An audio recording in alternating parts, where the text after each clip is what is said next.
Baik, kita lanjutkan kembali sambil berjalan teman-temannya, bahwa di dalam pembentukan peraturan perundang-undangan harus dibuat oleh lembaga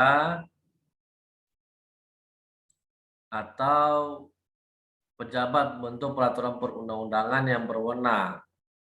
Peraturan perundang-undangan tersebut dapat dibatalkan atau batal demi hukum apabila dibuat oleh lembaga negara atau pejabat yang tidak berwenang. Nah, seperti undang-undang yang berhak membuatnya adalah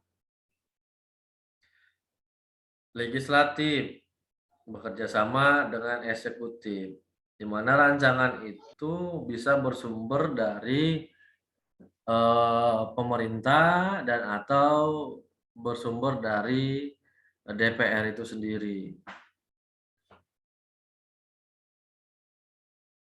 Nah, jadi harus jelas siapa yang berhak dalam membentuk peraturan perundang-undangan tersebut.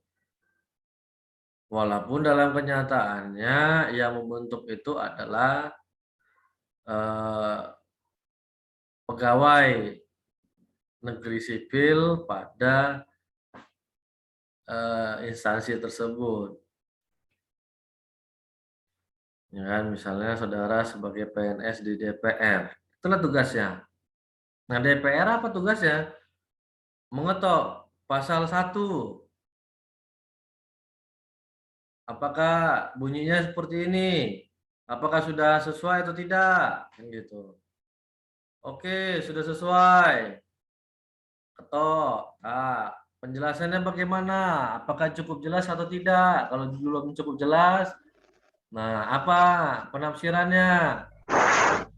Dibuatlah dia. Kalau sudah, top. Seperti itu. Jadi semakin banyak pasal demi pasalnya ya semakin lama dalam pembahasan rancangan undang-undang itu. Dan ini pun harus nanti dilihat, nah, apakah ini sudah sesuai apa enggak maknanya.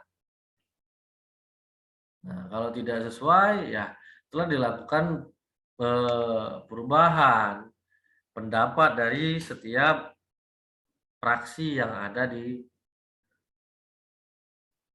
DPR tersebut.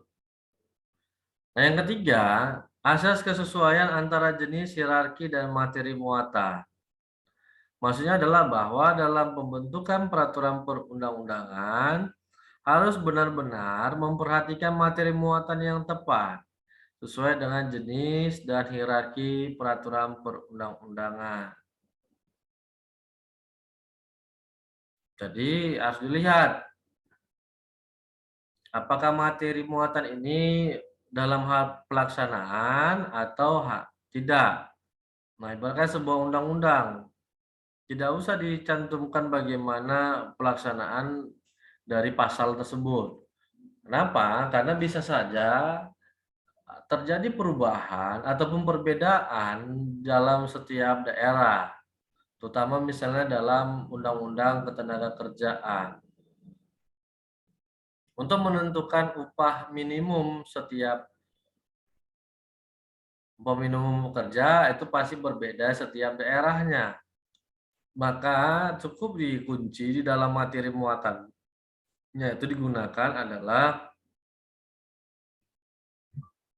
dalam menentukan upah minimum itu diatur oleh peraturan pemerintah atau peraturan gubernur atau peraturan daerah.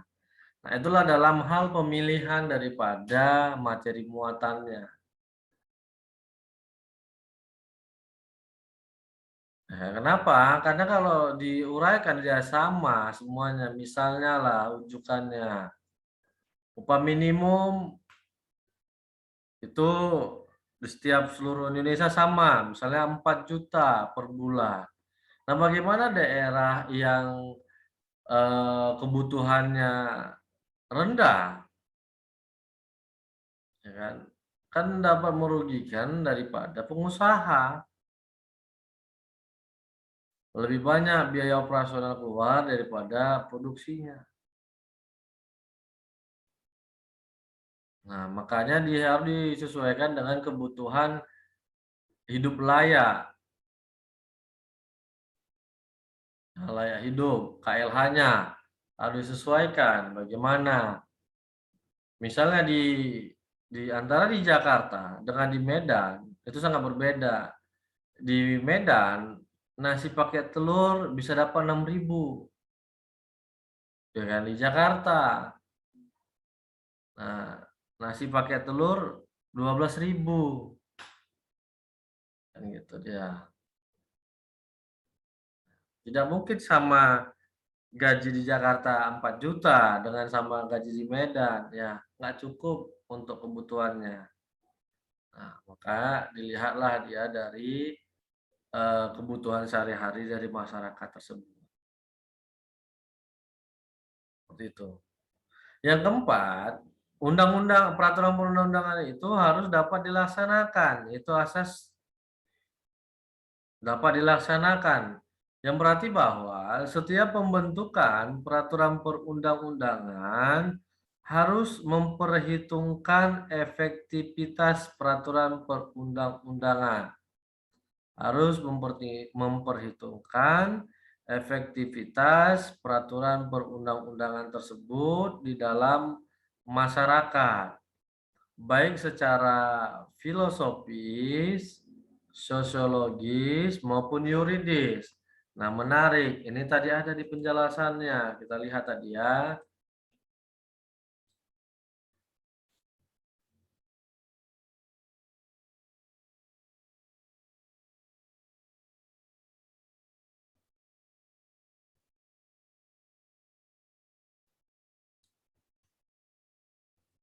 Nah, seperti ada tadi contohnya di dalam peraturan perundang-undangan ini, lampiran 1 tadi, tidak salah.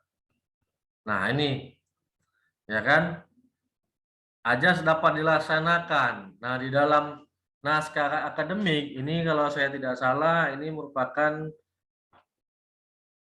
naskah akademik. Nah, inilah naskah akademik rancangan undang-undang. Di dalamnya mencantumkan landasan filosofis, sosiologis, dan yuridis. Tujuannya adalah supaya undang-undang itu atau peraturan perundang-undangan itu dapat dilaksanakan. Landasan filosofis, sosiologis, dan yuridis. Ya kan? Untuk memperhitungkan efektivitas daripada peraturan perundang-undangan di dalam masyarakat, baik secara filosofis, sosiologis, maupun yuridis.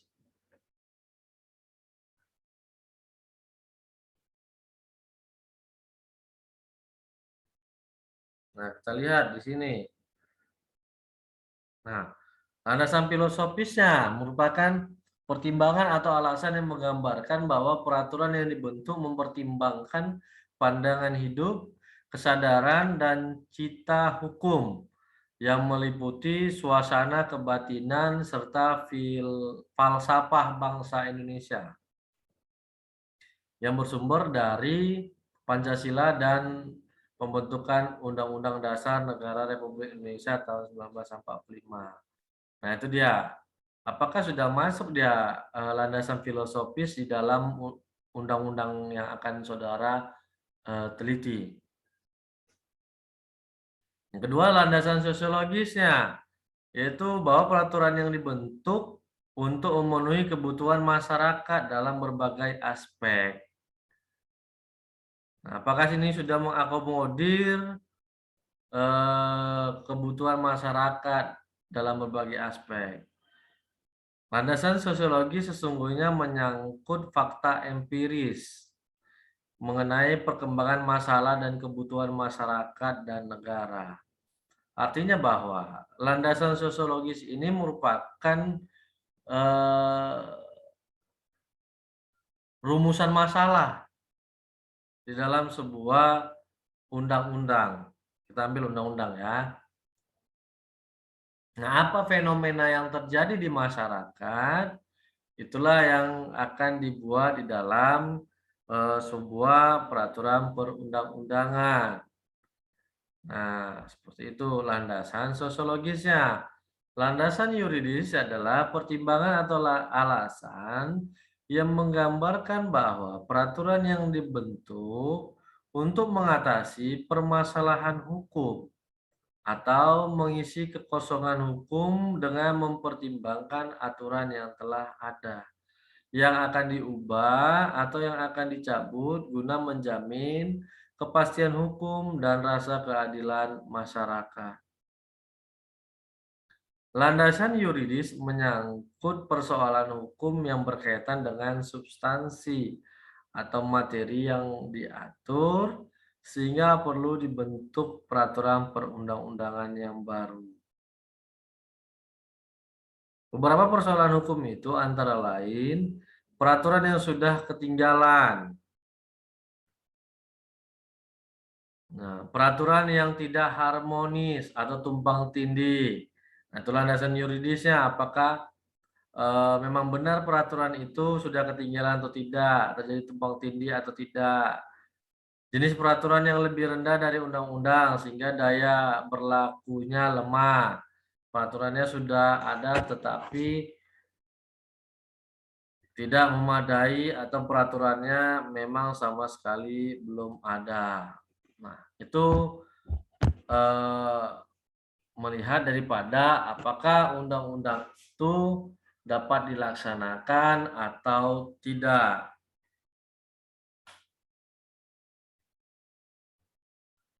Nah, kemudian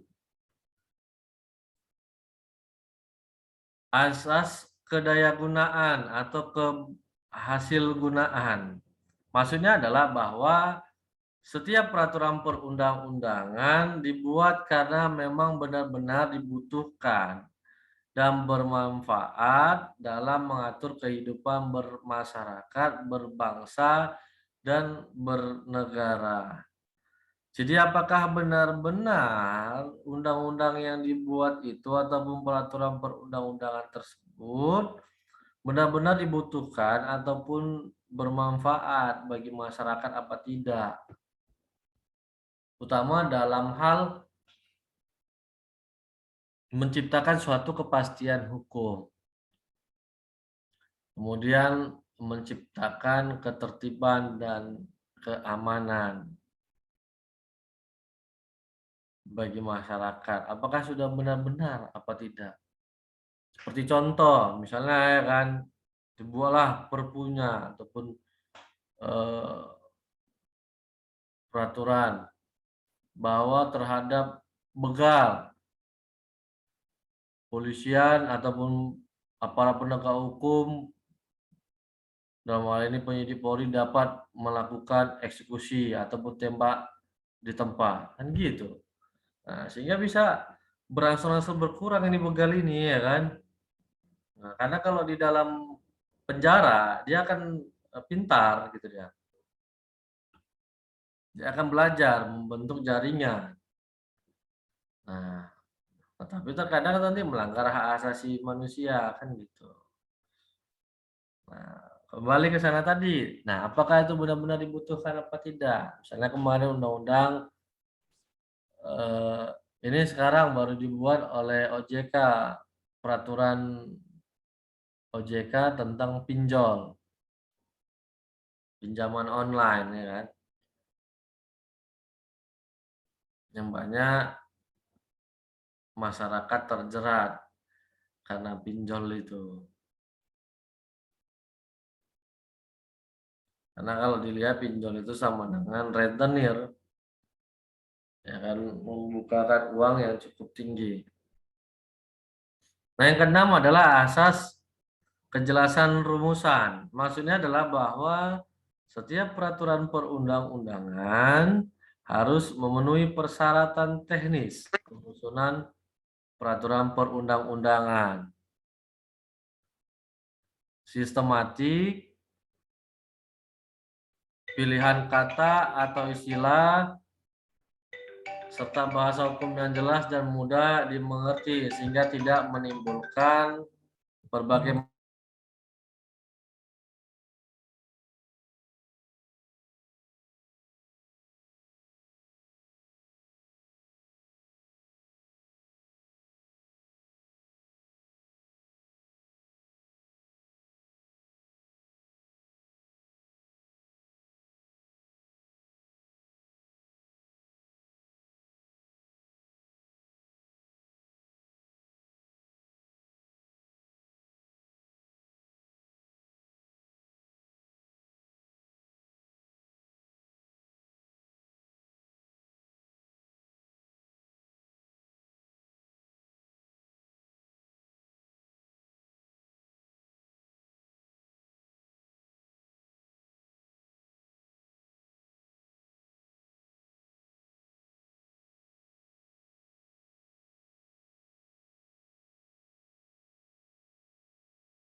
Oke, mohon maaf, ini kan ada panggilan. Nah, jadi harus ada kejelasan rumusan di dalam pembentukan peraturan perundang-undangan, terutama dalam pemilihan kata, bahasa hukum, istilah, kemudian sistematika dalam penyusunannya, persyaratan dalam teknis penyusunan apakah telah sesuai apa tidak. Misalnya ini teknisnya ini, naskah akademiknya, ya kan, sistematikanya ini apakah sudah tercantum apa tidak. Nah, ini sistematikanya apakah sudah terpenuhi atau tidak. Misalnya dalam naskah akademik ada 6 bab, ya kan? Kemudian kita lihat di dalam sebuah undang-undang berapa bab yang harus dibuat. Nah, ini pembentukan penyusunan, teknik penyusunan peraturan perundang-undangan. Apakah sudah disesuaikan apa tidak sesuai dengan lampiran ini? Judulnya, batang tubuh, penutup, penjelasan, dan lampiran. Nah, ini teknik penyusunan daripada peraturan perundang-undangan. Apakah sudah dipenuhi atau tidak di dalam undang-undang yang akan saudara teliti. Nah, nanti saudara bisa lihat di dalam penjelasan daripada Undang-Undang Nomor 12 Tahun 2011. Nah, ini ada. Saya tampilkan ke saudara. Ini dia. Ada bab 1 tentang judulnya pembukaan, batang tubuh, penjelasan. Yang kedua, bab 2-nya adalah hal-hal khusus. Apakah ada mengenai pendelegasian kewenangan, penyidikan, pencabutan, dan sebagainya. Kemudian beragam bahasa. 4 bentuk perencanaan peraturan perundang-undangan. Nah, ada 4 bab dia, tetapi yang paling utama adalah yang pertama ini, apakah ini sudah masuk apa tidak. Oh, Pak. Ya, silakan. Ini dari tadi nggak geser loh, Pak. Apa? Saya sekiranya Pak, nggak Bapak ganti-ganti Pak, itu aja dari tadi. Oh iya. Iya Pak, dari Bapak jelas dari awal tadi itu aja. Coba ya, saya ganti ya. Apakah Bapak harus menjelaskan dari awal lagi, Pak? Ya, bentar saya coba.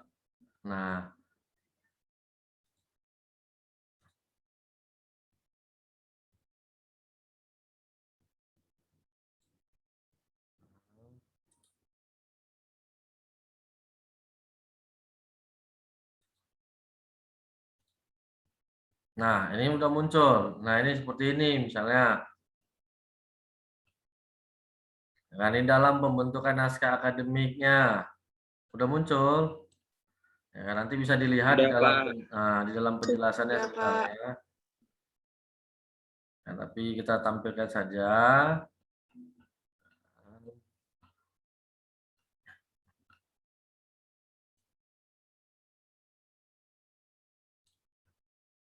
Nah, dalam naskah akademik, misalnya tadi.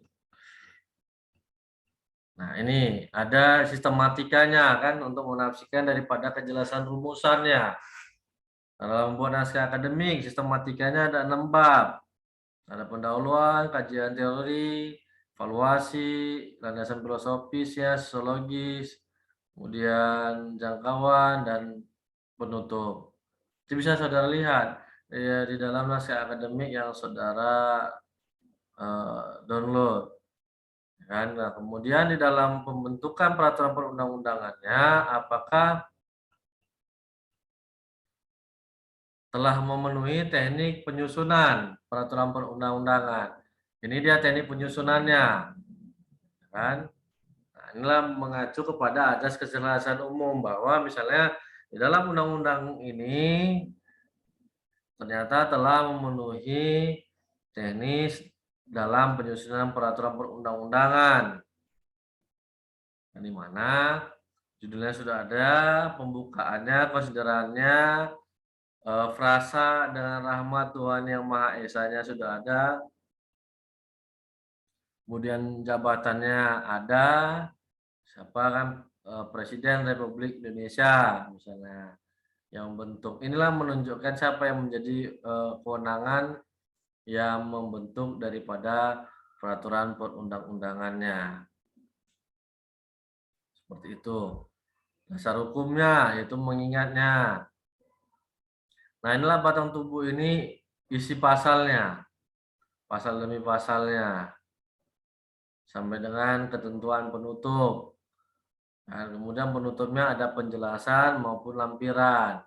Penjelasan ini untuk menafsirkan hal-hal yang multitafsir, ya, sehingga tidak bisa diinterpretasikan berbagai macam.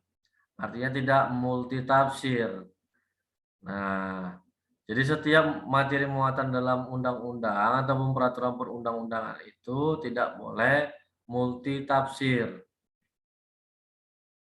Nah, ada kalau saudara mungkin belajar dulu pengantar ilmu hukum atau pengantar hukum Indonesia. Nah, ada dijelaskan, ya saya nggak tahu apakah dosennya. Kalau dulu saya ada saya jelaskan macam-macam daripada interpretasi atau penafsiran hukum. Bisa dari sejarah, kemudian dari bahasa, nah kemudian dari sosiologisnya, dan dalam menafsirkan daripada suatu peraturan perundang-undangan. Apakah telah sesuai apa tidak? Sebentar ya.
Baik, mohon maaf lagi ada gangguan. Nah, jadi seperti itu dalam pembentukannya harus sudah bisa disesuaikan apakah kejelasan rumusannya ada atau tidak. Yang terakhir adalah azas keterbukaan. Di dalam penyusunan peraturan perundang-undangan, apakah tahapannya sudah dipenuhi apa tidak? Dimulai dari perencanaan, penyusunan, pembahasan, pengesahan, atau penetapan dan pengundangan, apakah bersifat transparan dan terbuka atau tidak. Nah, kenapa? Karena setiap di akhir undang-undang kita bisa lihat di setiap ketentuan penutup. Nah, nih, setiap peraturan perundang-undangan selalu mengatakan agar setiap orang mengetahuinya. Ya kan?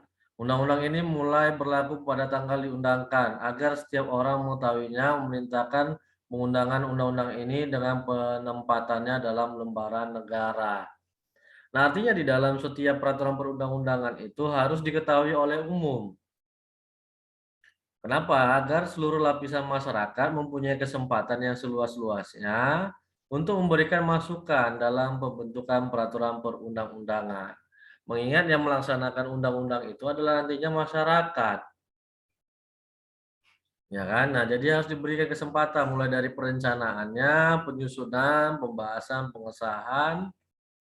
Nah, harus dilibatkan masyarakat. Misalnya dalam membuat RUU-nya dibuatlah pendapat daripada beberapa kampus, misalnya diundang dalam seminar, ini loh akan dibuat rancangan undang-undang, bagaimana pendapatnya, masukannya. Nah, dari situ akan dihimpun dia, dibawalah ke dalam DPR. Ya kan? Nah, atau DPR ataupun dalam tim pembuat naskah akademik itu telah mensosialisasikan, berkeliling, melihat, meneliti secara empiris. Apakah ini masalah yang benar-benar dibutuhkan oleh masyarakat sebuah peraturan perundang-undangannya. Seperti itu. Nah, jadi harus bisa dilihat apakah ketentuan itu telah diakomodir oleh suatu peraturan perundang-undangan. Nah, inilah ajas umum daripada pembentukan peraturan perundang-undangan. Nah, kemudian ada 10 azas materi muatannya. Nanti coba saudara uraikan. Nah, seperti itu secara singkat, tidak usah yang dalam satu asas misalnya membuat sampai 10 halaman, nggak usah. Dan kalau bisa dua halaman mantap itu, ataupun 1 halaman saja tapi isinya tepat ya sudah bagus kan gitu, berarti ada 17 halaman. Dan seperti itu. Jadi kita tidak dalam bentuk seperti makalah yang hanya sebuah artikel untuk penjelasan, ibaratkan sebuah resumenya apakah dalam undang-undang itu sudah mengakomodir asas-asas yang ada atau belum. Nah, seperti itu dia. Baik, apakah sampai di sini ada yang ingin kita diskusikan? Pak, izin bertanya, Pak. Silakan. Pak, mohon Siapa duluan nih? Si Altika. Saya Tika, duluan, Pak. Tika dulu, Pak. Tunggu dulu, Timo. Ini bukan mau nanya. Pak, tadi Ah, si Marihot izin, Pak. ya. Bang Marihot. Oh, oke. Ada urusan di kampus katanya. Oh, ya Udah, udah, Pak, nggak apa-apa. makasih. Oke. Ya, silakan Timo. Pak, itu tugasnya dikumpul kapan, Pak? Terakhir adalah pertemuan ke-15. Kita kan ada 16 pertemuan. Nah, jadi pertemuan terakhir perkuliahan, itu pertemuan ke-15. Pertemuan ke-16-nya kan UAS. Jadi Berarti di hari Kamis juga kan, Pak? Tapi di pertemuan ke-15. Iya. Pertemuan ke-15. Baik, Pak. Terima kasih. Ya. Pak, saya mau nanya, Pak. Ya, silakan Yeni. Undang-Undang Nomor 12 Tahun 2011 tuh semua pasalnya sudah tersusun naskah akademik nggak, Pak? Udah Nah, tersusun. makanya saya gitu. bilang. Jadi pernah saya tanyakan ada pemilih saya, sepupu saya di DPR, dia di bagian legal drafting. Undang-undang yang masih dipublish naskah akademiknya ataupun yang ada itu dari tahun 2007 katanya. Nah, 2007 ke atas itu ada naskah akademiknya, tapi dari 2007 ke bawah itu nggak ada. Seperti Undang-Undang Ketenagakerjaan, Undang-Undang 13 2003, itu naskah akademiknya nggak ditemukan lagi dan nggak dipublish. Nah, dari 2007 itu ada undang-undang yang lahir tahun 2007 sampai dengan sekarang itu hampir seluruhnya masih bisa diakses untuk naskah akademiknya. Nah, jadi kalau 2011 berarti masih ada naskah akademiknya, kan gitu. Nah, jadi saudara ingin ambil dulu kan mau undang-undang apa, misalnya undang-undang keimigrasian, misalnya undang-undang cipta kerja yang baru. Nah, itu kan pasti ada naskah akademik yang baru. Kemudian undang-undang lingkungan hidup, misalnya undang-undang KDRT. Nah, tinggal lihat aja naskah akademik undang-undang KDRT di Google, cari. Mana yang dapat aja naskah akademiknya. Yang pasti kalau kata sepupu saya di DPR RI, bagian sekretariatnya, dari 2007 ke atas mudah-mudahan masih ada dipublish. Tapi 2007 ke bawah itu tidak ada lagi naskah akademiknya. Dan di DPR sendiri pun itu filenya sudah hilang. Nah, itu kacaunya. Nah, jadi seperti itu. Jadi bisa nanti coba di searching. Yang ada saja naskah akademiknya. Jangan saudara paksakan undang-undang yang tidak ada naskah akademiknya. Nah, kelemahan daripada negara kita itulah tertib administrasinya kurang. Nah, misal undang-undang administrasi pemerintahan, bisa. Undang-undang apa lagi? Banyak lah dan sebagainya, kan gitu. Undang-undang perbankan, saya rasa nggak ada. Nah, nanti bisa dicari, seperti itu dia. Oke, baik. Ada lagi? Saya rasa sudah paham semua untuk tugasnya. Jadi sampai jumpa nantinya di 2 minggu yang akan datang, mengingat minggu depan kita UTS. Dan tatap maya lagi nantinya di 2 minggu lagi saya di kampus, saudara berada di rumahnya masing-masing. Baik, demikian saya akhiri untuk pertemuan pada hari ini. Semoga kita Pak, tetap izin bertanya, Pak. silakan. Sekali lagi udah mau habis. Pak, Pak ini nggak ada di e-learning lagi kan, Pak? Cukup ini aja kan, Pak? Nggak ada tugas lagi di e-learning kan, Pak? Nggak ada. Nggak ada. Oke, Kumpul Pak. aja langsung Udah, Pak. ya. Oke, baik. Terima kasih. Sampai jumpa lagi semuanya. Baik, Pak. Sama-sama, Terima kasih, Pak. Ketika itu neneknya. Kembali, Pak. Terima kasih, Oh, Pak. makku tuh, Pak. Iya. Makku tuh, Pak. Iya. Ya, assalamualaikum warahmatullahi wabarakatuh. Waalaikumsalam Warahmatullahi wabarakatuh. Terima kasih, Pak.